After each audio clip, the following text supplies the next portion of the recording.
Hello? Tak Hello, tak guna Assalamualaikum. earphone. Apa? Kalau tak guna earphone clear tak? Okey, boleh dengar. Okey. Okey, Kenapa sekejap tak clear? Tak clear? Okey, clear. Brightness dia. Okey. Jadi, Okey. Assalamualaikum. Assalamualaikum. Apa Hai. khabar, Afai? Apa khabar? Baik. Alhamdulillah. Jadi, terima kasih kerana mengundang saya untuk buat sesi live. Kita bincang pasal falsafah. Betul? Jadi, sebelum Ya. kita mulakan ke topik kita, boleh perkenalkan diri. Fai, apakah yang menyebabkan Fai minat terhadap falsafah dan sebagainya? Hai, Assalamualaikum. Nama saya Nufairuz. Saya pelajar tahun ketiga ICOL, Ahmad Ibrahim Kuliah of Law, UIM. Saya memang belajar law, tapi at the same time saya suka falsafah sebab falsafah ini merupakan asas pada mata pelajaran yang kita nak belajar. Jadi adalah amat penting untuk kita belajar falsafah untuk mengetahui satu sistem lah. Sebenarnya saya belajar law, at the same time saya tahu mana asas dia dan root dia ataupun akar umbi dia. Contohnya pasal falsafah liberal demokrasi, kita tahulah liberal demokrasi ni apa daripada John Locke. Jadi kita boleh kaitkan dengan law. Macam tu. Kalau Muhammad, apa khabar? Muhammad memang Dean's List kan? Memang student BPLB yang baik lah kan? Alhamdulillah, setakat ni masih lagi mengekalkan Dean List walaupun semester lepas agak jatuh pada subjek undang-undang, subjek Crime and Justice. Tapi secara umumnya saya ambil falsafah undang-undang dan perniagaan sebab macam yang Fai kata, falsafah ini penting dalam kehidupan kita. Dia banyak dalam kehidupan kita, daripada bangun pagi sampai tidur, segalanya berkaitan dengan falsafah. Dan di antara kehidupan kita itu ada perkaitan undang-undang dan ada perkaitan bisnes. Jadi saya rasakan perlu saya belajar ketiga-tiga elemen ini untuk saya hidup pada masa depan dengan lebih cemerlang lah. Itu yang menyebabkan saya ambil kos falsafah undang-undang dan perniagaan ni. Tapi saya kagum dengan saudari Fairuz sebab walaupun belajar undang-undang yang sangat kompleks dengan kes, sangat kompleks dengan akta, boleh lagi menjeling ke arah falsafah. Jadi macam mana boleh terjebak tu? Siapakah yang inspirasikan Fai untuk masuk untuk mendalami falsafah dengan lebih mendalam lagi? Inspirasi dia mestilah Zaira. Bukan. Tak, sebenarnya Fairuz memang daripada CFS Matriculation daripada UIA memang ajarkan falsafah. Itu melalui pelajaran creative thinking. Maka lecturer telah memberi banyak justifikasi tentang falsafah dan kepentingan berfikir. Jadi itu telah memasukkan elemen falsafah. Belajar tentang elemen berfikir, kita haruslah berfikir dan tidak bertaklid dalam Al-Ghazali. Itu adalah cabang pertama yang kita masuklah. Banyak cabang falsafah lagi, tapi cabang pertama by Al-Ghazali. Tapi saya rasa Zairo pun ambil macam-macam kan, law, ekonomi, filosofi. I mean it's three things. Yes. Ya, mencabar jugalah untuk seimbangkan segala-gala dalam satu semester. Okeylah, kita pun dah perkenalkan diri, masing-masing pun dah tahu latar belakang para pembicara kita pada hari ini. Jadi kita akan masuk topik teruslah. Jadi topik kita yang telah kita persetujui ialah COVID-19, falsafah di sebalik Perintah Kawalan Pergerakan. Jadi Fai, apakah pandangan Fai berkenaan topik kita pada hari ini? Jadi saya this is your floor now, so you can talk anything you want to talk about. Okey, sebelum kita tahu tentang apa itu falsafah PKP atau Perintah Kawalan Pergerakan, adalah amat afdol ataupun amat baik untuk kita faham apa itu Perintah Kawalan Pergerakan. Perintah Kawalan Pergerakan adalah di bawah Akta Pencegahan dan Pengawalan Penyakit Berjangkit 1988 dan Akta Khusus 1997. Ia adalah untuk mengawal pergerakan berlakunya COVID-19 yang merebak dengan luas. Bagaimana, kenapa dua akta ni? Okey, Nufar nak bagi tahulah. Akta pencegahan dan pengawalan penyakit berjangkit ni adalah akta COVID. Kenapa penyakit COVID itu polis satu nak bagi tahu yang ia adalah mandat polis untuk menjalankan pemerintahan ini lah. Siapa nak jaga negara kalau polis kan, kalau tak ada sekalipun. Seksyen 15 itu akta pencegahan dan pengawalan berjangkit telah memberi kuasa penuh kepada yang bersangkutan iaitu pihak kementerian untuk menekan orang ada penyakit di hospital. Ini adalah mereka lah untuk mungkin akan ada sebab kalau kita tahan seseorang tu sebab maka dia boleh charge kita orang sesuai undang, dia boleh charge movement. Jadi melalui akta ini dia memberi khas kepada yang berkuasa lah. Move on ya, akta polis 1960 ini harus akta digunakan. Tetapi akta yang digunakan untuk denda misalnya, contohnya pasal untuk mendirikan sekatan kan. Aku nak beritahu Seksyen 26 kurungan 2 akta 19 membawa hukuman RM10,000 dan benda-benda. Di sini ialah kuasa untuk mendirikan sekatan jalan. Kuasa polis lah.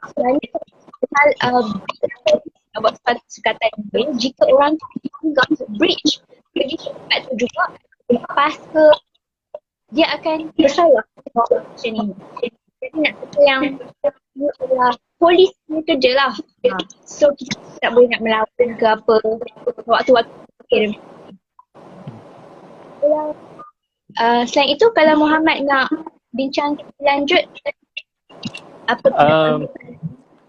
jadi kita pun telah menerima ada perintah ini pada 12 hari yang lalu. Kita diberi perintah untuk tinggal di dalam rumah dan pergerakan kita terhalang.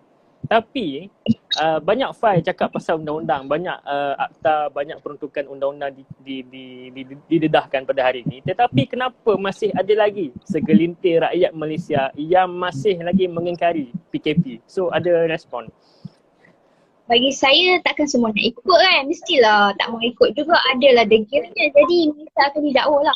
Lepas mereka didakwa tu, macam kes yang Nova baca kat Sungai Siput, dia kena dakwa juga sebab dia nak tukar juga peraturan, dia tak mau bentuk roadblock ni semua. Lepas tu dia mahkamah terima rayuan dia apa nama nak kata, dia hanya denda RM5,000 sajalah dan dia pergi. Saya tak tahu kenapa, mesti rasa macam nak dengar cakap ni biasalah. Akan semua dengar cakap kan. So, every country So, Fai, ada suara Nurfa tak jelas. Kata Cik Arisa dan Lily pun kata suara tak jelas. Mungkin bagi connection internet tak berapa nak kuat kot di sana. Macam mana tu? Oh, connection. Okay, sekarang dengar tak? Sekarang okay dengar. Hello? Kejap.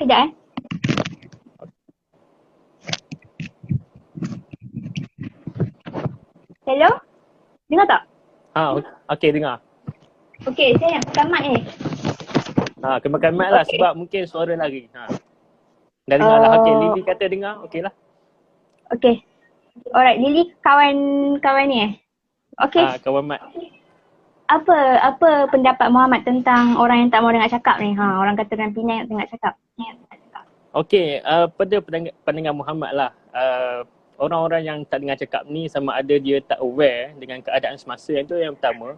Yang kedua, dia memandang rendah terhadap perintah itu. Dia kata itu hanyalah perintah, itu bukanlah bukan undang-undang yang kuat. Jadi kerajaan setelah melihat bahawa banyak rakyat yang masih lagi ingkar, maka di-employ tentera dan sebagainya untuk menguatkan lagi penguasaan PKP.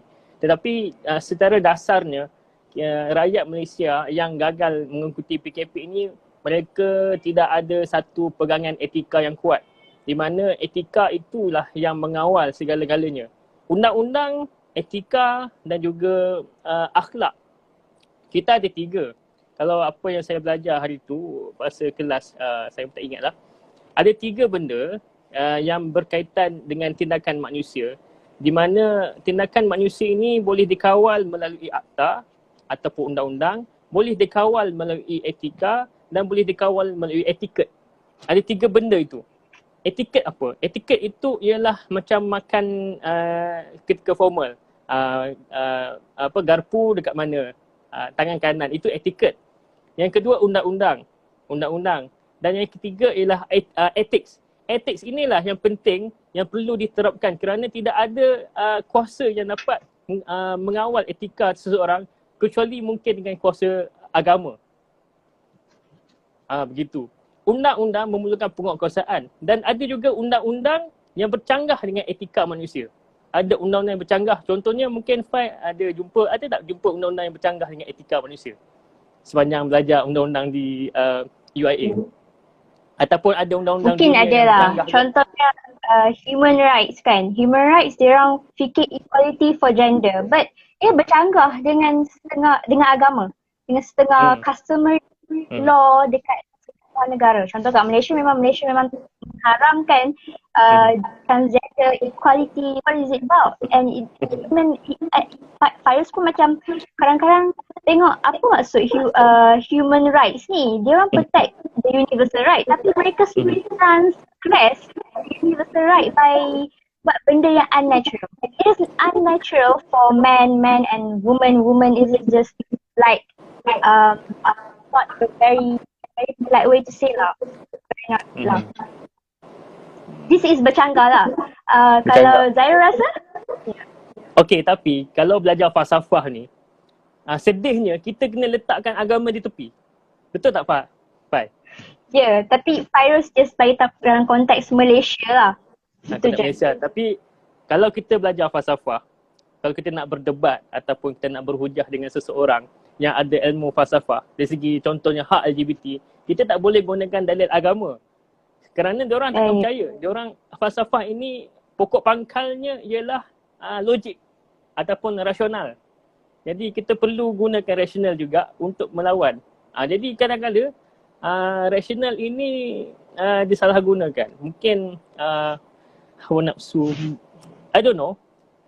Tetapi kita sebagai orang Islam, kita memang kena masukkan elemen agama. Dan Alhamdulillah, agama kita ialah agama yang logik. Agama yang bertepatan dengan logik manusia. Jadi perlu kita bawa benda itu, tetapi dari konteks falsafah, secara falsafah itu sendiri, kalau kita bawa elemen agama dalam hujah falsafah, maka hujah itu akan menjadi agak boleh dipertikaikan. Kerana apa? Kerana falsafah sangat tidak mahu agama. Jadi bukan kita nak menolak agama, cuma dalam hujah itu kita kena asah ilmu mantik, kalau dalam bahasa Arab, betul ke? Ilmu mantik ilmu mantik. Itulah dia. So okay, kita bercakap mengenai dengan falsafah PKP. Jadi Fai yang belajar di UIA mesti diterapkan dengan nilai-nilai Islam. Jadi apakah dari perspektif belum masuk Islam, Yusufi ni. tak masuk lagi. Dari perspektif Islam, apa Dah masuk PKP dari perspektif Islam negeri Fai macam mana? Okey, usaha pihak kerajaan terhadap PKP yang kita lihat pada zaman sekarang adalah semua perhimpunan yang melibatkan mass gathering adalah diharamkan, di-ban untuk tempoh masa yang ditetapkan lah. Contohnya bila isu ini timbul, maka isu yang terbesar adalah hukum melaksanakan solat Jumaat dan solat berjemaah di masjid. Jadi kita lihat dalam situasi yang sangat kritikal dengan COVID-19 ni, Majlis Fatwa Kebangsaan Malaysia dan juga Kesatuan Ulama Islam Sedunia telah menyeru agar solat Jumaat ini dihentikan dan kerana untuk mengelakkanlah COVID ini berlaku, kerana COVID ini boleh merebak dari satu tempat ke tempat walaupun kita tak jumpa orang tu pun, walaupun kita jumpa pun orang tu, dia macam penyakit yang wabak yang serius lah. Dia senang dapat infection. Sekarang kita tengok dah 2,000 lebih, 2,300 kan tak silap saya. Dah 2,000, yes. Hari ni naik 150 kes dan dari 2,500 kot. Tak ingat lah. kerana jumlahnya besar. Jadi, okay. Itulah jumlah yang besar. Kita tengok how worried is that. So kita tengok apa yang dibuat oleh Kerajaan Malaysia dan Majlis Fatwa Kebangsaan ialah kaedah fiqh yang mereka ambil untuk tidak tidak menjalankan solat Jumaat dan juga solat berjemaah sama-sama. Ini adalah kaedah darul mafasid aula min jalbil masoleh, di mana menolak kemudaratan itu lebih utama daripada mendapat masalah. Masalah musalah. Maslahah musalah. Ya, maslahah musalah dan juga sadar zara'i. Ya. Nurfa nak bincang pasal usul fiqh sikit. Okey. Boleh masukkan. Dia ada hadis yang sangat popular ya. Hadis ni ialah pasal wabak taun. Okey, kita tahu wabak taun ni adalah satu wabak yang boleh spread ataupun dapat jangkitan kejap-kejap dapat macam tu. Okey, wabak taun hadis ni, iza samiktum bil taun bil ardin fala tadkhuluha wa iza waqa'a bil ardin wa antum biha fala takhruju minha. Dan maksudnya Nabi Muhammad SAW di sini dalam hadis Sahih Bukhari ni, apabila kamu mendengar tentang wabak taun di tempat, maka janganlah kamu pergi ke situ, dan apabila ia berlaku di tempat kamu, maka janganlah kamu keluar daripadanya. Okay, di sini kita lihat konteks hadis ni, dia telah membicarakan bagaimana quarantine, self quarantine itu sangat penting. Kita tengok hadis ni sangat nak kata sangat bertepatan pada zaman sekarang ya, kerana quarantine itu penting kan. Kita tengok macam nak kata walaupun ini berpuluhan tahun, beratus tahun, berabad-abadnya, tapi hadis ni memberi satu macam nak kata sangat efisien digunakan waktu zaman sekarang lah. Okay, di sini kita lihat lah kalau nak apply kat Malaysia ni, yang wabak COVID yang ada zaman sekarang ni, kita perlu elakkan ke tempat-tempat negeri-negeri lain, ataupun kita nak pergi ke tempat itu sendiri, tempat negeri yang zon merah. Seumpamanya di Gombak, zon merah, kita boleh pergi sedap aja macam tu. Okay, dan satu lagi ialah tentang kisah sahabat Nabi daripada kitab Al-Kamil fil At-Tarikh daripada Ibnu Athir. Dia memberitahu bahawa sahabat Nabi ni telah memisahkan orang yang ada penyakit taun ni ke Bukit Bukau daripada orang yang sihat lah. Sampai wabak tu selesai, barulah dia bawa masuk balik orang tu ke tempat negeri itu sendiri. Jadi kita tengok betapa nak kata modernnya, Nurfa nak cakap macam hadis ni sangat moden. Bagi Nurfa, itulah sebab kenapa Allah SWT telah memberikan kita jaminan berpegang teguhlah kepada Al-Quran dan hadis. Dan hadis ini zaman sekarang ni kita gunakan untuk tidak buat solat Jumaat dan juga solat jemaah lah. Jadi lepas lah dapat gunakan hadis tu. Okey, ini selarilah dengan makasih syariah dari konsep maslahah musalah dan juga sadar zara'i. Okey, Muhammad pula mungkin ada benda yang Muhammad nak ulahkan lagi. Saya nak ulahkan hal-hal agama ni memerlukan satu ilmu yang perlu dalam lah. Saudari Fai pun belajar agama di sana, jadi saya hanyalah belajar secara atas angin saja, ataupun secara atas secara surface saja. Seperti teori masalah mursalah dan juga sadar zara'i sangat jelas dilihat dalam pelaksanaan PKP pada hari ini, di mana kita perlu untuk mengekang wabak ini daripada terus merebak dengan kita tutup pintu-pintu yang boleh membawa ke arah itu.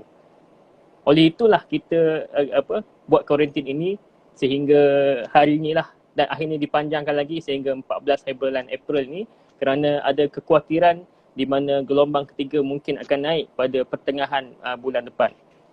Walau bagaimanapun, sedikit kekhawatiran seperti yang kita baca di Twitter, kita baca di Facebook, di mana golongan agama yang taksub, macam contohnya golongan tabligh, masih ada lagi yang ingkar dan mereka berkeras nak buat solat Jumaah, dan sampai kan ada satu kes di hospital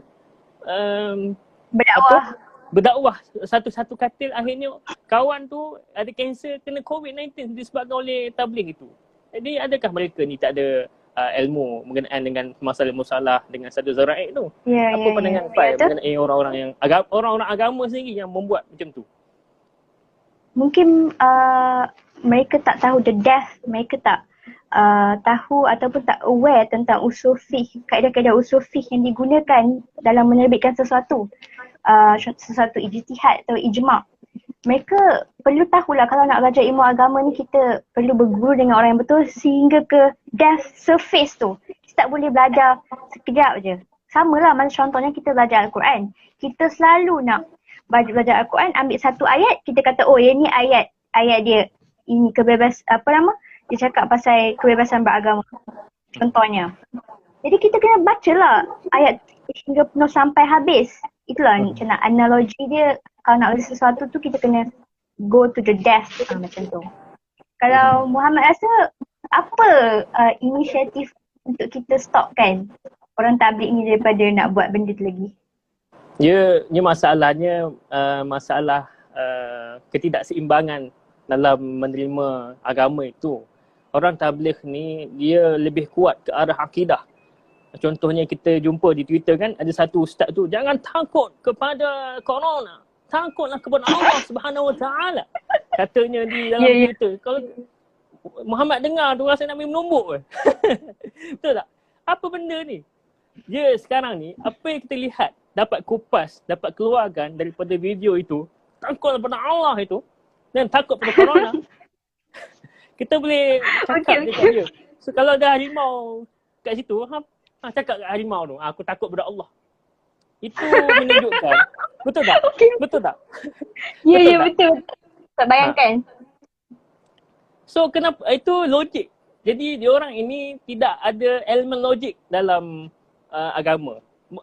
Maksudnya agama kita meninggikan divine text. Tetapi perlunya akal untuk memandu agama itu. Sebab itu Allah kurniakan akal. Kalau kita hanya kita percaya kepada, memang betul kepercayaan tu betul, takut pada Allah itu betul. Tetapi kalau takut itu sehingga memudaratkan orang lain, itulah dia perlunya akal dalam pelaksanaan ataupun peramalan agama itu. Sebab itu kita ni dikurniakan akal. Kemudian mungkin mereka hanya tertumpu pada aspek akidah, langsung tak masuk pada aspek syariah, di mana orang-orang tabligh ni mungkin tak tahu kot konsep-konsep seperti masalah mursalah, sadul zara'i, istizhab, istihsan dan sebagainya. Kan? Jadi oleh sebab itulah mereka menjadi macam tu. Jadi saya selaku orang yang memerhati dan Fai pun mungkin memerhati juga keadaan ni, di mana keadaan ni telah pun memburukkan nama agama kita di mata orang-orang yang beragama lain. Betul tak? Akhirnya kita sebagai seorang pemuda-pemudi Islam, kita perlu bagi tahu, dedahkan, promote good thinking skills, di mana berfikir ini pun ada seninya, di mana berfikir itu pun ada strukturnya. Tidak boleh kita taksub, tidak boleh kita terlalu memegang kepada sesuatu benda sehingga kita tidak ada ruang untuk diri kita berfikir secara logik, secara rasional dan secara, itu semuanya perlukan keseimbangan. Kalau rasional itu sangat tinggi juga akan membuang agama pula. Jadi semuanya perlu keseimbangan. Itulah pandangan saya lah berkenaan dengan tabligh ni lah. Kan? Okay. So, Fai. Tak apa. Zairul cerita lagi lah. Okay, bagi pendapat Zairul kan? Apa? Bagi pendapat Zairul, macam mana kita nak elakkan, kita nak bagi kesedaran kepada pelajar-pelajar yang tahu pasal benda ni supaya speak up di Twitter, speak up di Instagram, di YouTube. Kerana kalau mereka asyik speak up di Twitter tanpa hujah-hujah yang sahih, maka susah tu nak kata. Kita nak bagi mereka aware benda ni macam kita buat lah. Macam tu lah. Nak bagi mereka aware. Sebab dekat Twitter ni yang dalam tu memang nak aware rata-ratanya. Dan di Twitter pula perbahasannya lebih kompleks dan lebih liberal, lebih terbuka. Betul di Twitter. Sekarang ini masalah kita hadapi pada hari ini ialah golongan tabligh ini. Mereka tak buka Twitter. Kan? Orang mungkin main WhatsApp ataupun orang-orang tua kan main WhatsApp, siapa-siapa guru. Kan? Pagi-pagi ucap selamat pagi kan. bagi buat poster Jom kan. kita bertablik sekarang, berdakwah. Bertablik. Bersama Jadi pagi. kita kena, anak-anak muda ni perlu masuk ke tempat-tempat macam tu lah. WhatsApp kan. Itulah. And then kita perlu minta kerjasama orang-orang yang berpengetahuan untuk sebarkan kesedaran ini. Tapi insyaAllah mungkin ada segelintir saja kot orang-orang tabligh yang berfikiran seperti ini. Dan inilah dia pentingnya falsafah. Pentingnya falsafah dalam kehidupan kita, di mana saya sendiri secara personal bila belajar falsafah ini, dia mengajar untuk berfikir dengan teratur, mengajar untuk berfikir dengan lebih terarah, dan mengajar untuk berfikir melalui banyak aspek, banyak perspektif, banyak segi yang boleh kita fikirkan. Itu falsafah. Falsafah mengasah bakat-bakat seperti itu. Hari ini di Malaysia pula, pembudayaan falsafah ini masih kurang. Oleh sebab itu, mantan Menteri Pendidikan dahulu ingin mewujudkan subjek falsafah. Dah Alhamdulillah dapat dilaksanakan sekarang. Alhamdulillah. Betul. Fai pun buat video dengan Prof Hazim hari tu kan? Ya, memang Alhamdulillah saya tengok usaha KPM Dr. Mazli Malik memang sangat baik lah. Sebenarnya falsafah membantu untuk kita berfikir. Jadi itu adalah nak kata apa nama, landmark atau trademark Dr. Mazli Malik, iaitu falsafah dan isu semasa. Video dengan Prof Hazim tu jadi apa sekarang? Masih ditayangkan di mana tu? Nak tengok lah dengan temu ramah dengan Prof Hazim tu. Boleh, dia ditayangkan seluruh Malaysia juga. Tapi dia diplatformkan dalam web atau laman web rasmi setiap universiti. Contohnya UKM. Mereka dah ada dah lah mekanisme tu, dan mereka sedang on the way dah belajar. Jadi itulah falsafah di Malaysia, masih lagi muda, masih lagi perlu didewasakan. So kita lah yang perlu mendewasakan falsafah ni. Jadi bila itulah. semua ataupun majoriti ataupun segelintir kita dah boleh berfikir dengan elok, jadi kita boleh menggambleng tenaga untuk kita bangunkan masyarakat kita dengan lebih terarah dan tersusun. Okay. Jadi sekarang kita pun dah berbicara panjang lebar berkenaan dengan falsafah berkaitan dengan PKP. So kita tengok sikitlah komen-komen, ada yang komen apa ni, ada satu soalan keluar di sini. Soalan apa tu? Okay. Okay, baca soalan tu. Zairul boleh sembang kot? Assalamualaikum Abang Muhammad. Waalaikumsalam. Salam. Bagi salam je. Waalaikumsalam. Okay. Okay, Albertis. Hey, nice to meet you. How was your day in COVID-19? So maybe, okay, as one of our viewers requesting for us to speak in English, so maybe I can answer this in English. So thank you for, who is this? Thank you Albertis for your question. Okay, my day during this PKP is quite good because I am a home person. I have no issue of not coming out from home. I have no issue at all. I love to sit in my room and doing the chores that I love to do, like reading books, writing, and doing anything that I love to do. So in this 12th day, I have no issue and I enjoy my quarantine very much. So how about you? Fairuz? How about me? I enjoy myself too because tapi ada banyak assignment yang kena buat lah. Itu je. Dan for terdetik untuk nak buat live ni, untuk nak bagi tahu yang kepentingan falsafah itu dengan COVID lah, PKP ni. Sebenarnya banyak lagi saya nak cerita, tapi tak apa, kita pergi satu-satu lah kan. Bagi saya memang bagus lah quarantine ni. Saya tak mengeluh pun dan saya tak keluar pergi mana-mana. Muhammad, belajar ke seharian? Tak ada, tak belajar. Ya, buatlah aktiviti yang penting, yang bernilai. Dia tak clear. Tak clear? Faham. Okay, clear. Aktiviti bernilai tu macamnya kemah bilik. Itu bernilai. Aktiviti bernilai lagi baca Quran, bernilai agama. Aktiviti bernilai lagi menulis dalam bahasa Inggeris, bernilai meningkatkan skills in English. Banyak buat video, rakam video berucap seorang-seorang. Ada yang post, ada yang tak post. That's how I polish my speaking skills. Ada yang tanya macam mana Muhammad boleh bercakap di depan orang ramai tanpa rasa takut.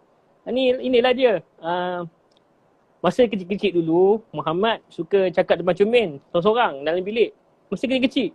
Kemudian jadi ketua kelas, pergi kelas. Kalau cikgu tak ada, kita pergi depan, kita cakap sampai kawan-kawan semua bosan nak dengar. Lepas tu jadi ketua pengawas, lagilah berucap setiap minggu. Kan? Hello Hazim. Ini Hazim, Budi Monster ni Hazim. Ini pun anak murid kesayangan Prof Hazim juga ni. Oh ya ke? Budi Monster? Budi Monster. So, Budi Monster kalau ada apa-apa soalan nak ditanyakan, bolehlah tanya. Ini pun ahli falsafah kan ni.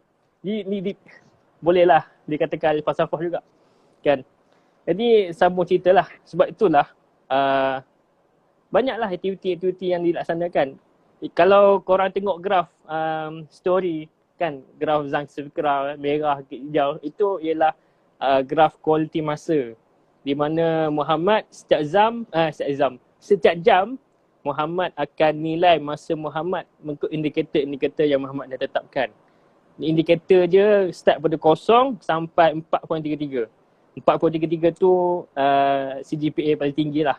Dia Muhammad ikut CGPA lah. So setiap jam nilai. So hari ni agak teruk sikit sebab yelah tidur lepas subuh. Tidur lepas subuh ni tak elok kan. So Fai macam mana? How you manage your day during PKP? Fai duduk mana? Kadang-kadang dekat Penang ke dekat Selangor ni? Penang. Penang. Kat rumah. Safe and sound. Nasib baik sempat balik. Tapi Alhamdulillah lah. Kawan-kawan yang ada kat UAE tertandas tu, pihak kerajaan bantu mereka dan juga ada sumbangan lebih 100,000 untuk food distribution all over Mahala, and setiap pagi, petang, siang, malam mereka cukup makan. Semua cukup. So mereka macam tak homesick sangat. Itulah. Kalau Nufa duduk di rumah, Alhamdulillah bersyukur dengan apa yang ada, walaupun makanan bukan setiap hari, pagi, petang, siang, malam makanan lain-lain. Tapi Alhamdulillah dapat makan pun dah bersyukur. Okay, Nufa hari-hari kalau jumpa mesti tak falsafah. Oh iya, ni kawan saya nama dia Ani. Dia memang suka falsafah juga dan memang sangat suka Al-Ghazali. Oh ya ke? Anis biri-biri. Kalau suka falsafah, bolehlah masuk BPLB. Kita terlambat dia lah. law juga. Law kan? Korang tahun yang ketiga kan? Sama lah kan dengan Muhammad pun. Tahun ketiga juga. Tahun ketiga, bagus. So, bercakap soal falsafah ni, falsafah apa yang Fai dah belajar? Fai dah belajar metafizik? Epistemology is my core. Metafizik, belajar sikit-sikit on surface but not to death lagi lah. Tapi Nufa macam suka belajar philosophy of law, falsafah law. Apa undang-undang. Jurisprudence ke tu? It is a good way to start lah. Jurisprudence pun ada? Ada. Falsafah yang di belakang undang-undang tu. Ya. Itu dia ambil 4th year. Itu epistemologi, metafizik semua tu ada dalam course structure 5 ke? Minor kan? Ambil minor falsafah kan? Oh, tak ambil minor. Yang tu memang belajar sendiri. Belajar sendiri ya? Lihatlah kawan-kawan BPLB. Sekejap tengok BPLB. Dia ada. Mana BPLB? Ada yang viewers kita ni BPLB. Tengoklah kawan-kawan BPLB di mana orang luar sangat menghargai falsafah, kita kena lebih hargai lah. Betul tak? Ya. Ni pesanan kepada kawan-kawan saya di ambil BPLB tu. Okay, cerita. Okay, dekat online course Harvard ke ataupun University of Yale ke apa, banyak bagi ada course online tau. Course online falsafah ke, law ke. Nufa ambil belajar kat situ lah, boleh seorang-seorang buat video kat situ. Agak susah tapi tak apa, mula-mula tanya guru lah kalau tak faham. Okay, mesti orang akan tahu macam mana falsafah ni terkait dengan PKP ni. Okay, kita zaman PKP kita tengok kan, kita boleh dah rasa satu dari segi falsafah, dari root dia, sekarang kita boleh tengok yang apa bentuk government kat dunia ni.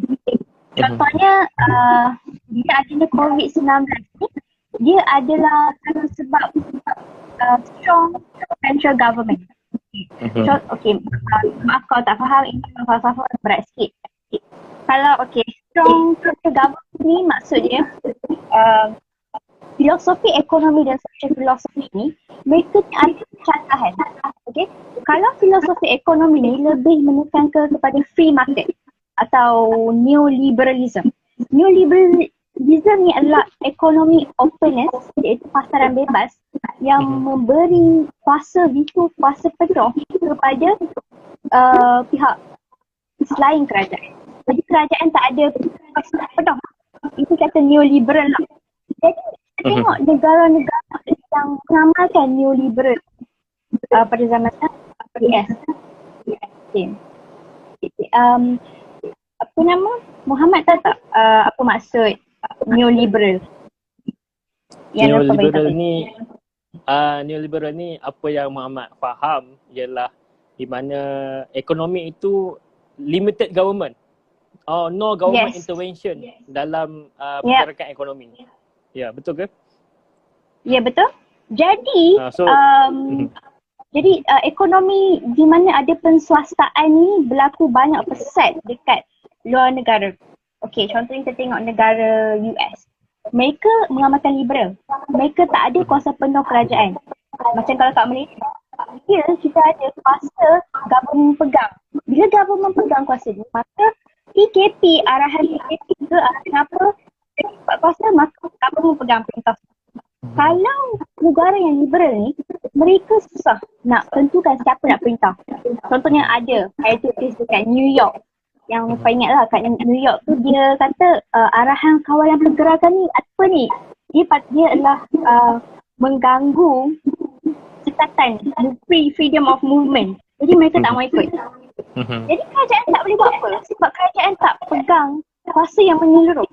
Sebab semua state, United States ada banyak state kan? State nak buat mereka je yang penting. So ni adalah nak kata neoliberal.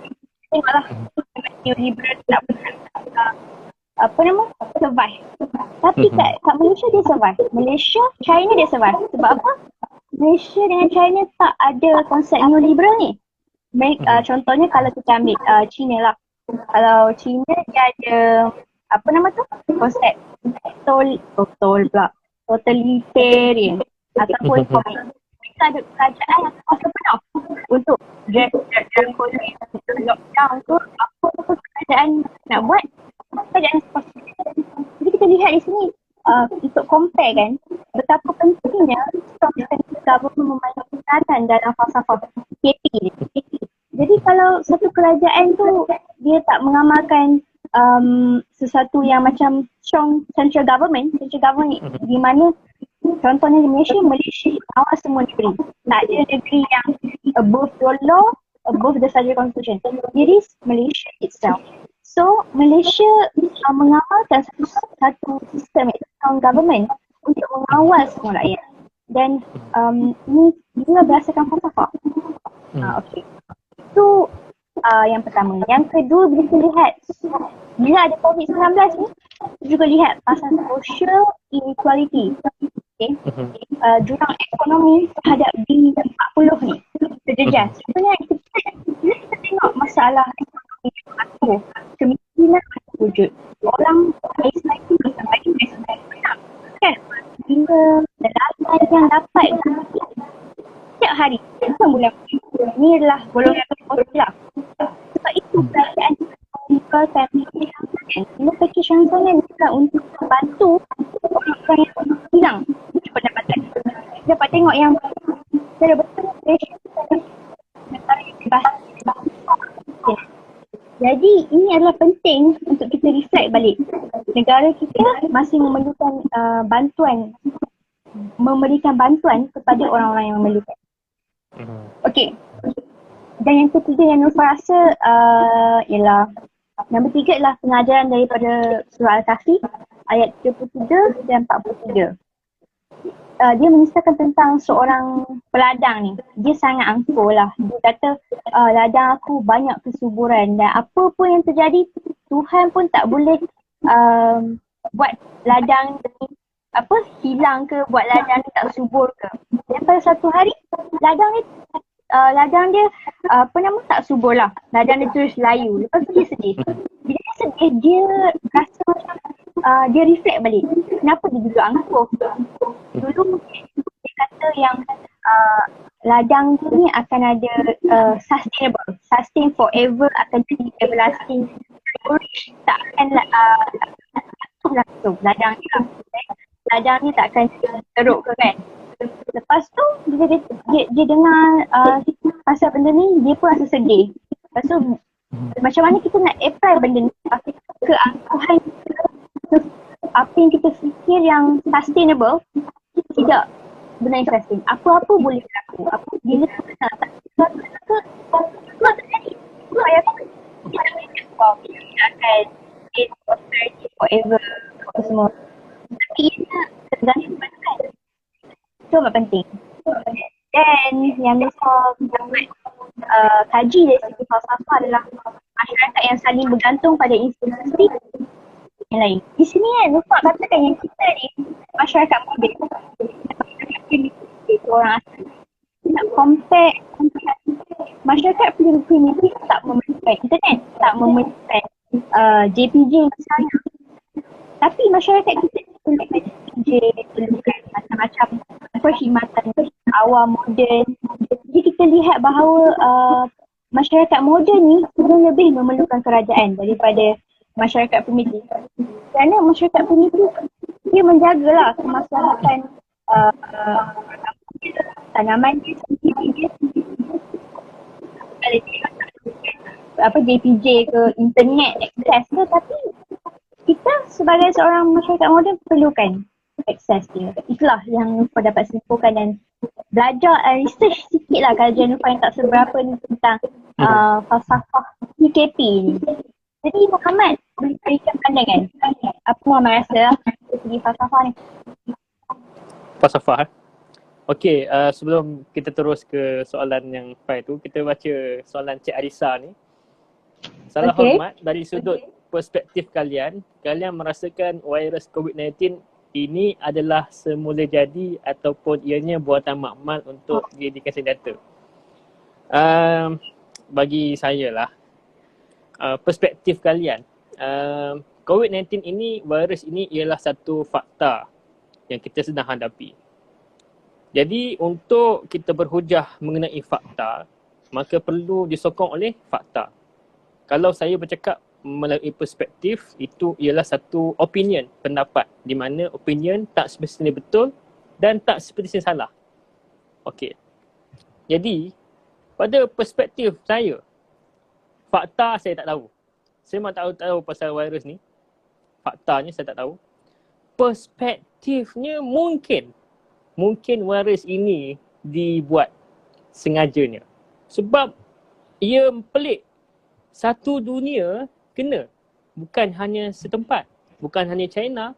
Tetapi one whole world are infected by this COVID-19. Everyone including Prime Minister of Britain pun kena. Semua kena. Apakah agenda mereka? Kalau betul virus itu dicipta oleh pihak-pihak yang tak bertanggungjawab ni. Itu ialah perspektif sahaja. Kerana sangat-sangat pelik lah. Betul tak? Fai macam mana pula? Okey. Ini sebenarnya soalan yang agak besar ya. Kita nak lihat bahawa kita perlu cakap berdasarkan fakta yang Muhammad cakap tadi lah. Yang konspirasi teori ni kita perlu tengok pro and cons dia. Kita nak tengok yang dia tak ada empirical evidence ke atau collaborative evidence sekalipun yang mengatakan bahawa itu adalah ciptaan. Kalau contohnya misalnya China nak mencipta virus tu, takkanlah mereka tak bagi rakyat dia kena sekali. Maksudnya kalau mereka cipta sesuatu, takkan mereka nak bagi kena rakyat mereka kan. So penciptaan virus tu dia mungkin akan boleh berlaku, tapi dia hanya teori. Speculative teori lah. Speculative teori kalau negara-negara veto power UN Charter of Justice, UN Nation Charter of Charter kan, power international law. Kalau veto power yang membuat sesuatu kerosakan, evil ke criminal ke, dia mempunyai satu macam kuasa untuk tidak bertindak balas dengan apa yang diinfokan. Contohnya, mahkamah kata, penciptaan virus ni adalah salah di sisi undang-undang under humanitarian law. Dan kalau pelajar. Kalau kita kata ianya salah kan. Lepas tu Mahkamah Dunia, ICJ, Court of Justice, ICJ kata negara ni memang salah, veto power. Seperti yang Muhammad tahu tak siapa veto power? Ada 5 negara betul? Ya, 5 negara apa? One of it. US, Perancis, US, Rusia, lagi 3. Okay, US tu betul lah. Okay, US dan antaranya ialah China. Okay, if betul lah China tu buat benda tu, virus tu, kalau dia di question dekat Mahkamah Dunia pun, dia ada kuasa untuk tidak bound dengan decision court tu. Maksud dia, who cares? Memang I buat, and then International Court of Justice is none of my business. Ni di-apply Nicaragua in all platform case under international law. Bagaimana kita cerita pasal oil platform case lah, di mana US attack 2 kali tempat perairan Province tu. And then under US guna self-defense. Perlu ada one of the elements is like proportionality. Tapi US tak buat proportionality dalam exercise self-defense. US attack banyak kali. Proportionality tu bermaksud kalau negara attack sekali sudah lah, you attack sekali sudah. You tak tambah lagi attack tu tak attack sampai tak ada langsung dalam peta dunia, contoh lah kan. Jadi International Court of Justice cakap US bersalah dalam kes ni sebab tak exercise unlawful kan. Maka US dia cakap I have a power untuk tak bound dengan that. So US tak di question lah. So nak kata yang macam itu power ni under international law, mereka ada power untuk tak mau dengar apa yang it is banyak dari saya. Baik Faiz, satu pandangan yang cukup padat dengan fakta-fakta yang ni. Yelah Faiz, kadang suara Nurfa ni jauh, so kena dekat mikrofon. Okay. Dekat sedap. Okay, sorry. Okay. So berbalik pada soalan Nurfa, di mana hari ini kerajaan impose PKP pada Muhammad ialah diorang gunakan satu filosofi etik yang dinamakan, apa nama dia?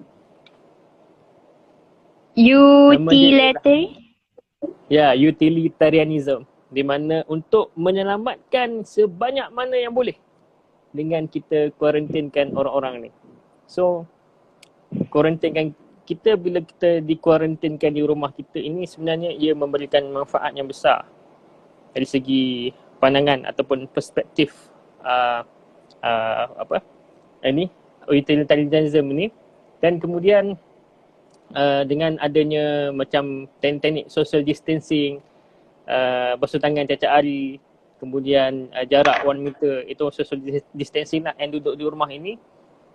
Ada orang yang macam kenapalah duduk rumah, bosan, betul lah. Tapi dia kena faham bahawa ini ialah tanggungjawab bersama dan dia kena buat satu tindakan yang perlu memberikan manfaat kepada semua.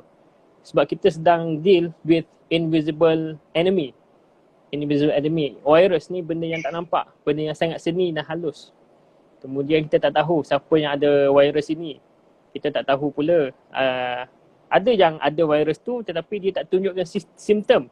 Ada yang ada virus, dia okey, and dia sebarkan kepada orang lain. Sebab itulah perintah ini dikuatkuasakan berdasarkan satu falsafah ini, utilitarianism. Walaupun kerugian itu banyak, mungkin banyak perniagaan terpaksa ditutup, banyak pendapatan rakyat terpaksa tak ada pendapatan rakyat yang kerja hari ni macam Grab, macam-macam lah. And banyak aktiviti-aktiviti perancangan-perancangan yang dilaksanakan terpaksa ditangguhkan ke satu tarikh yang tidak dapat dipastikan. Contohnya seperti macam kita lah, semester kita di depa UIA tak apalah, dah cuti betul tak? UIA macam kita orang UM ni masih belum jelas lagi keputusan universiti sama ada nak memulakan tarikh semester itu sekarang ni. Kita sedang tunggu mesyuarat daripada universiti dan itu akibatnya, dan ini mengakibatkan kerugian yang banyak. Kerugian masa, kerugian wang, orang dah bayar yuran, kerugian lagi segi orang nak bergerak tak boleh, aktiviti ekonomi tergendala dan sebagainya. Tetapi kerugian-kerugian ini walaupun nampak besar tetapi sebenarnya kecil sahaja dibandingkan dengan kematian orang. Dibandingkan dengan banyak orang meninggal macam kat Itali tu. Itu lagi besar kematian, itu lagi besar daripada kemudaratan. Itulah disebabnya prinsip utilitarianism ni ataupun dalam bahasa Arabnya masalah merusalah atau sad zara'i ini dilaksanakan. Cakap Arab pula. Itulah dia. Wow. Itulah falsafahnya. Kalau kita nak berbincang itu pun itulah ruang lingkupnya. Itulah ruang lingkup yang kita boleh bahaskan. Okey. Kalau nak tahu pun, utilitarianism ni ialah satu falsafah etik. Saya memang suka subjek etik ni sebenarnya. Sam ni baru belajar and sangat-sangat seronok sebab etik ini ialah satu-satunya ialah satu falsafah yang membicarakan tentang tindakan manusia. Adakah tindakan itu betul? Adakah tindakan itu salah? Kalau epistemologi, adakah ilmu itu benar? Betul tak? Epistemologi itu dia mengkaji segi knowledge. Apa yang justify true belief of the certain knowledge. Tu kalau metafizik pula kita membincangkan mengenai benda yang kita tak nampak. Macamnya Tuhan, macamnya soul, Angin, macamnya mind dan sebagainya. Angin boleh nampak sebab dia boleh ni dinilai. Dia itu 3 cabang utama. Jadi dalam banyak cabang dalam falsafah ni saya paling suka ethics sebab dia sangat dekat dengan kita. Tertarik pula mikrofon ni. So ethics ni dia ada banyak teori. Kalau apa yang saya belajar ada 7. 1, 2, 3, 4, 5, 6, 7. 7 teori utama dan ada lagi teori-teori lain. Di antaranya utilitarianism, Kantianism dan sebagainya. Jadi ada satu soalan ni timbul daripada sahabat saya daripada Iwan. Ini daripada Indonesia ni. What do you think how coronavirus will reshape the transforming world order?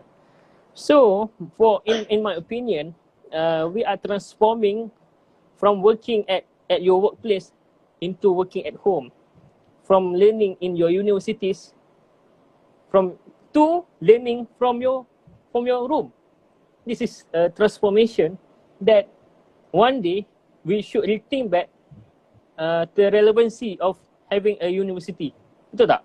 Kita dah belajar kat online. No, we can work from home lah. From home. Kan? Boleh buat exam pula dekat rumah.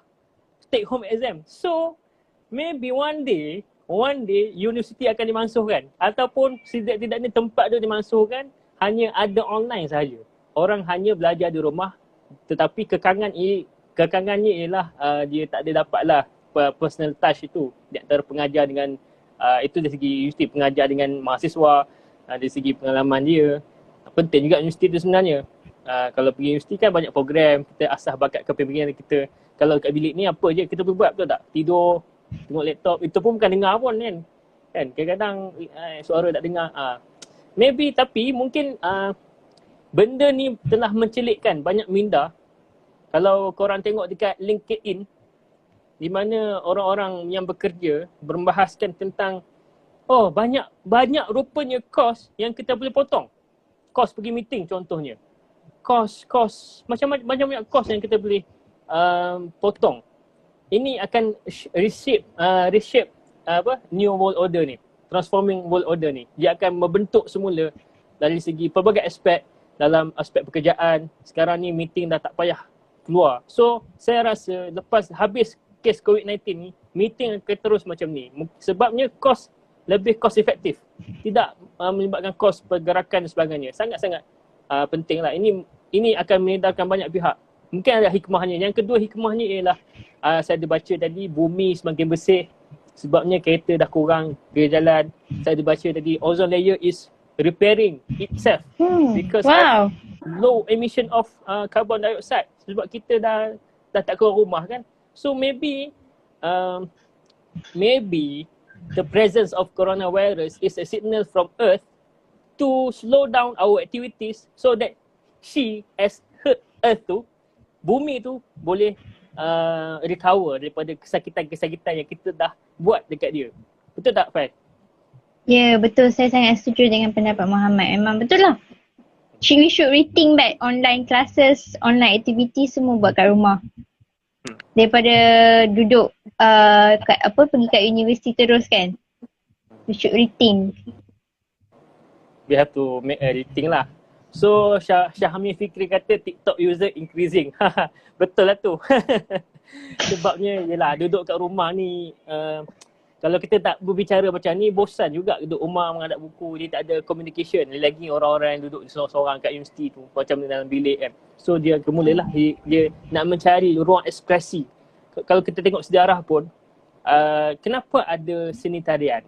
Kenapa ada seni khat? Kenapa ada seni mempertahankan diri? Banyak gerakan-gerakan. Sebab apa? Sebab mereka ini mencari satu hiburan. Yang itu yang pertama. Yang kedua, mereka nak menguahkan perasaan. Yang tidak boleh diluahkan dengan cara yang kurang ajar. Faham tak? Maybe ada orang ni stres, ada orang ni marah. Orang dulu-dulu dia sangat berseni, orang Melayu lah. Dia sangat berseni, sangat halus.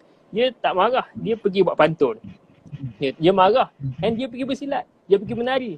Itu je cara dia meluahkan ekspresi kemurungan dia tu. Itu zaman dahulu. Zaman sekarang disebabkan ada TikTok itu, ia boleh dikeluarkan, boleh diwar-warkan. TikTok ni bagi saya lah ada yang kata macam apa ni TikTok ni macam tak bertamadun. Bagi saya TikTok ni ialah satu ruang untuk kita ekspresikan kita punya kemurungan, kita punya bakat, kita punya asalkan kita mematuhi apa agama nak suruh, tutup aurat. Janganlah buat bukan itu je. Nak ekspresikan. There's nothing wrong expressing your talent. Okay, so kalau kat rumah tu siapa yang bosan buat TikTok, it's nothing wrong. Okay, nothing wrong pun. Yang wrongnya kau buka ni baju, kau tunjuk kau punya aset, itu salah lah. Betul tak? Zairul ada TikTok ke? Ada. Ada tengah belajar ni. Macam mana? Tak faham lagi nak guna macam tu. Tengoklah sekarang nanti keluar satu kan. Boleh juga. Okay, bercakap pasal ruang ekspresi kan. Ada orang tanya soalan dekat Nufar tadi, dia kata kadar jenayah turun tapi kes domestic violence naik. Why and what's wrong with our society? Okay, kat sini Fai nak olah memang setengah orang ada ruang ekspresi dia. Kalau PKP ni macam restriction movement ni bagi mereka duduk dalam rumah, terperangkap dalam rumah, dia orang punya energi ketika akan susah. Jadi tempat untuk mereka keluarkan adalah dengan melakukan keganasan. Yelah sebab mereka tak boleh pergi club ke, mereka tak boleh pergi mana, tempat hiburan ke apa, mereka rasa stres di rumah. Jadi mereka macam nak lepaskan tension tu, mereka buat domestic violence lah. Ini berlaku ya di Brazil, Germany, China pun sebab ada reported case. Kita tengok bagaimana TikTok ni antara pertama untuk melepaskan depression ke, melepaskan tak clear. Dekatkan mikrofon. Okay.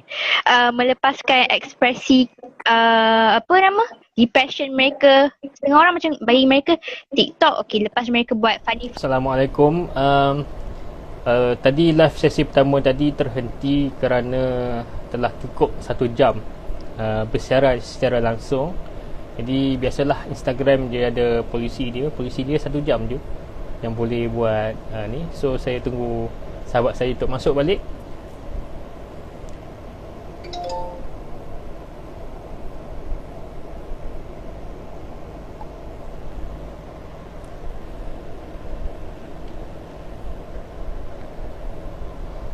Jadi tadi pada sesi yang pertama tadi kita bincang berkenaan PKP dan falsafah-falsafah yang ada dalam PKP tersebut. And tadi sebelum line terhenti tadi disebabkan polisi Instagram 1 jam saja untuk live, kita bincang pasal domestic violence. Okay, jap ya.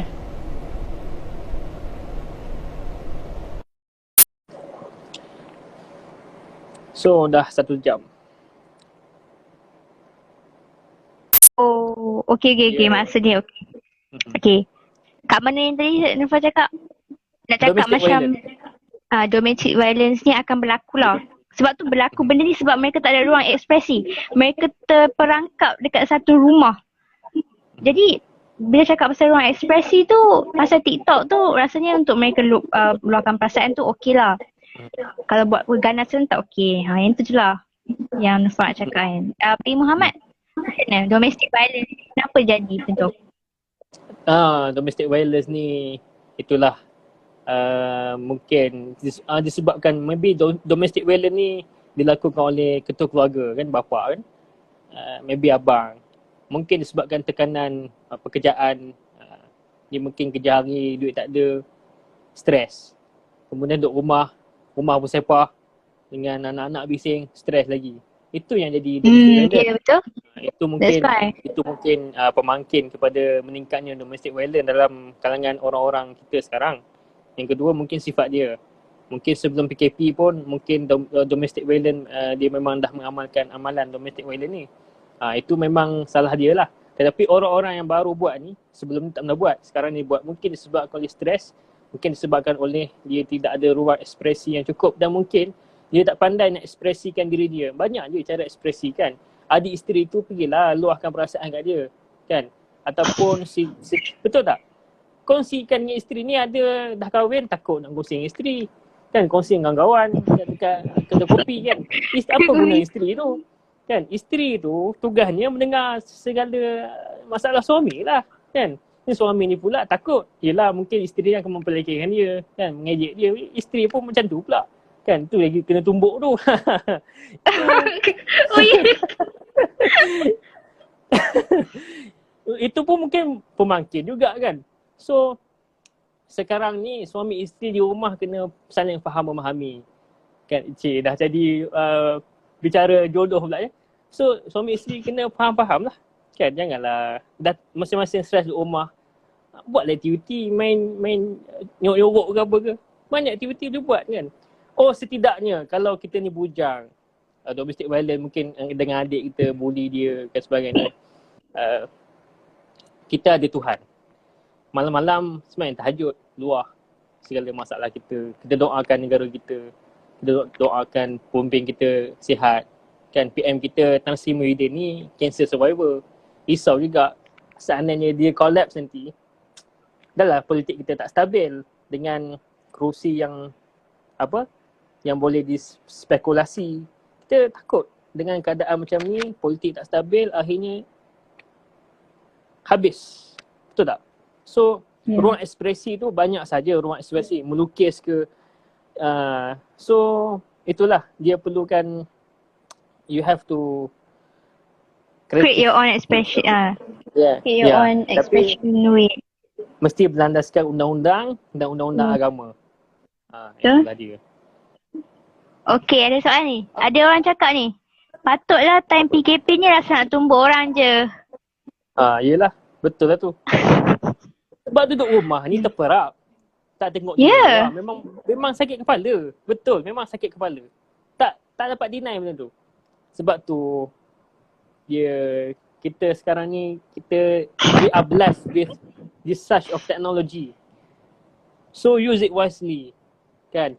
Kalaulah kita ni duduk zaman dulu-dulu, tak ada handphone, tak ada segala aplikasi yang boleh kita ekspresi small ke, I think banyak orang pukul orang kan dalam rumah tu. Mungkin dia tumbuk-tumbuk meja ke, kan? I don't know. Jadi kan Zairul, macam Faris macam ada kemusykilan, curiosity tu, macam mana orang yang ada problem mental health ni, macam mana mereka sepanjang tempoh PKP ni? mental health. Mental health ni dia satu benda yang kita tak nampak kan. Dia bukannya boleh dirawat dengan semayang baca Quran, tak. Dia satu penyakit. Penyakit yang klinikal, lah yang perlu bantuan psikiatri dan sebagainya. Kalau dia dah terberat kat rumah, tak dapat jumpa kawan-kawan, mungkin dia akan menambahkan lagi dia punya mental illness. Sebab itu banyak talian hotline diwujudkan.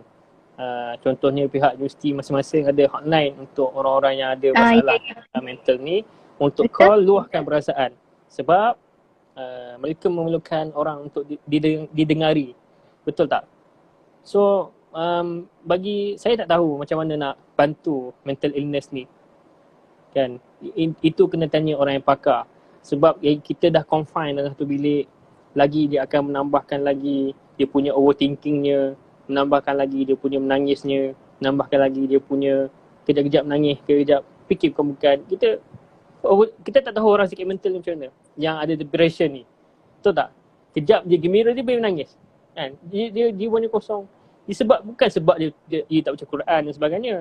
Itu salah satu rawatan ke arah tu. Tetapi ialah penyakit. Dia macam ni lah. Dia sakit luka di tangan. Kalau kita nampak orang luka kat tangan ni, adakah kita suruh ni baca Quran? Tak ada. Dia perlukan ubat. So depression, mental illness pun ada ubatnya. Dan ubatnya ialah psikiatri dan ada ubat-ubat chemical yang boleh mengurangkan sedikit tindak balas otak yang salah tu. Macam itulah. So Fai pula macam mana? Okay. Macam di UIA ada juga talian hotline yang akan menghubungkan terus kepada counselling.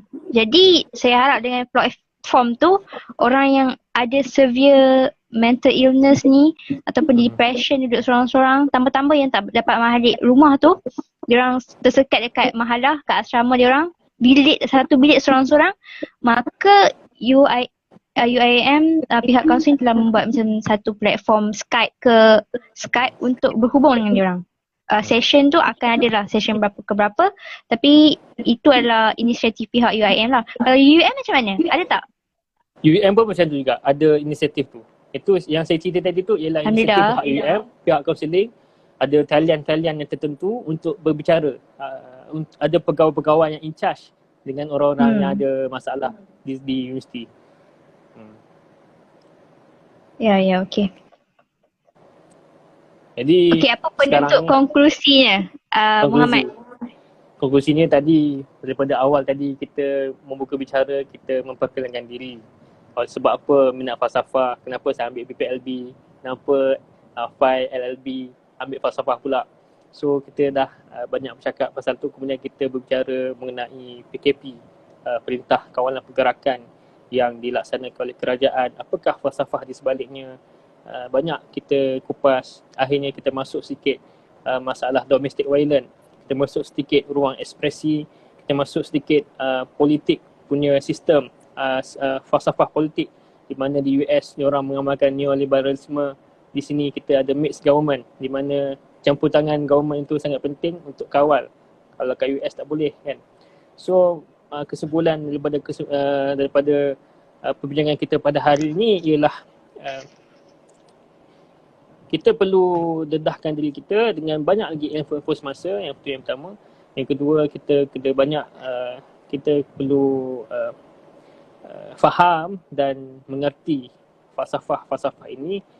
Moga-moga kita boleh memahami tindakan-tindakan pihak berkuasa dan juga kita boleh membantu mereka, dan kita kena faham falsafah itu juga untuk kita cerahkan pula kepada masyarakat yang di luar sana. Contohnya tabligh yang kita bahaskan tadi, apakah impak dan kesannya kalau kita buat begitu dan begini. Mereka mungkin ada yang tak tahu konsep Sadduz Zara'i' dan masalah mursalah. Mungkin ada yang tak tahu pasal benda tu, dan itulah tugas kita sebagai seorang pemudi, sebagai seorang mahasiswa-mahasiswi. That is our job actually. Sebagai golongan paling tinggi dalam strata akademik negara ini, mahasiswa. Itu yang kita kena faham. So Fai pula, apa kesimpulan Fai pada perbincangan kita malam ni? Kesimpulannya kita bincang apa? Hello, dengar tak? Hello? Boleh. Kena dekat sikit mikrofon tu, macam tu. Okay. Okey, kesimpulannya adalah kita dapat lihat bahawa isu COVID-19 ni membawa kemudaratan dari segi lain. Kita dapat lihat dari segi ekonomi, politik, sosial dan lain. Jadi kebaikannya pula kita tengoklah macam yang kita kupaskan tadi. Tak ada pollution, zero cost buat meeting online semua tu. Itu adalah kebaikannya. Dan kebaikan keburukan selalu ada pro and con setiap perkara. Jadi Nifah nak ulas sikit tentang macam orang cakap coronavirus ni kita dalam hadis atau surah yang Nurfah tak ingat, tapi ada hadis yang cakap yang setiap penyakit tu pasti ada ubatnya. Itu ada ketentuan. Jadi kita perlu bermuhasabah juga penyakit yang akan insya-Allah dengan izin Allah akan terubat. Kerana Allah dah cakap dah kan, ada ubatnya. Jadi kita kena sabar, bermuhasabah diri, itu adalah penting. Dan jangan lupa kita praktiskan baca surah Al-Kahfi 1 hingga 10 setiap hari Jumaat. Bila-bila dah datang, betul tak? Okey. Okey, selain itu ada siapa soalan tak? So tak ada apa-apa kot sekarang ni. Jadi saya nak ucapkan terima kasih kepada Fai kerana sudi mengadakan sesi bual bicara santai falsafah dengan saya. Saya nak request boleh kita buat lagi benda-benda ni. Banyak lagi isu yang kita boleh kupas sebenarnya. Kan? Boleh, insyaAllah boleh. Banyak lagi isu yang kita boleh kupas. Kejap ni ada satu soalan keluar daripada sahabat kot.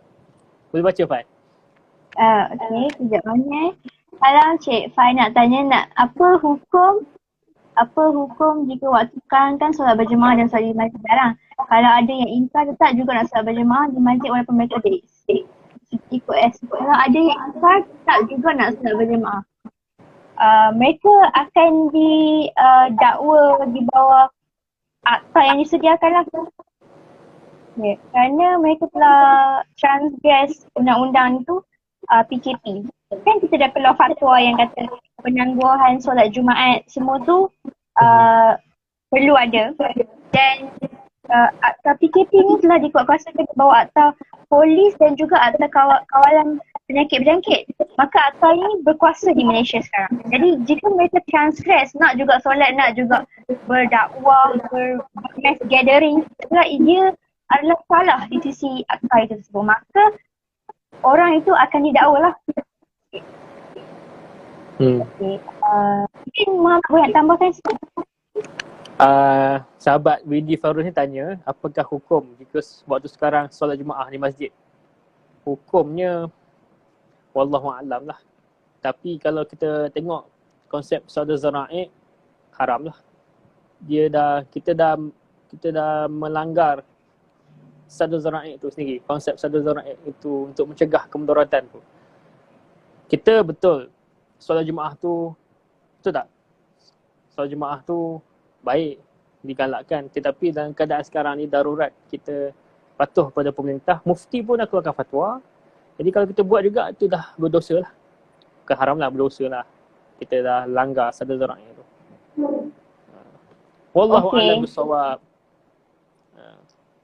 Macam nak save video ni? Boleh save kan? Itulah sedihnya, tadi masa terhenti tadi dia tak ada butang save tu. Tak apa, nanti Muhammad akan try save ikut screen recorder. Don't worry, Okay. I will save it again. And maybe I will try to search some techniques in the Google how to save live video. And maybe insyaAllah saya akan compile video ni dan kita akan postkan di Facebook, akan bagi Kak Fai juga untuk post di media sosial.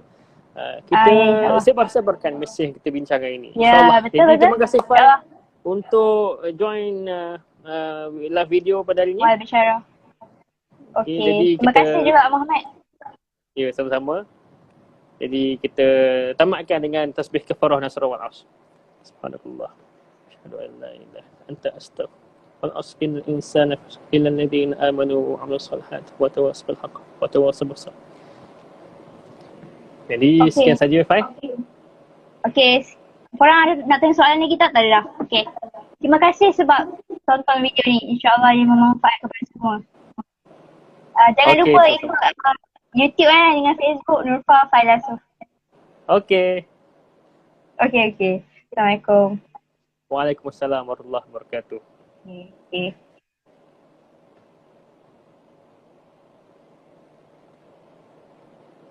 Selama 1 jam 15 minit membincangkan pelbagai isu yang berkaitan dan yang bersangkutan dengan COVID-19. Terutamanya kita perbincangan kita banyak pada falsafah. Jadi saya harap korang semua dapat menikmati dan dapat sesuatu daripada perbincangan kita pada hari ini. InsyaAllah live video saya akan post di Facebook, saya akan post di IG story. Jangan lupa saksikan dan jangan lupa kongsikan kepada kawan-kawan. Mari kita budayakan falsafah dalam hidup kita. Sekian. Assalamualaikum warahmatullahi wabarakatuh.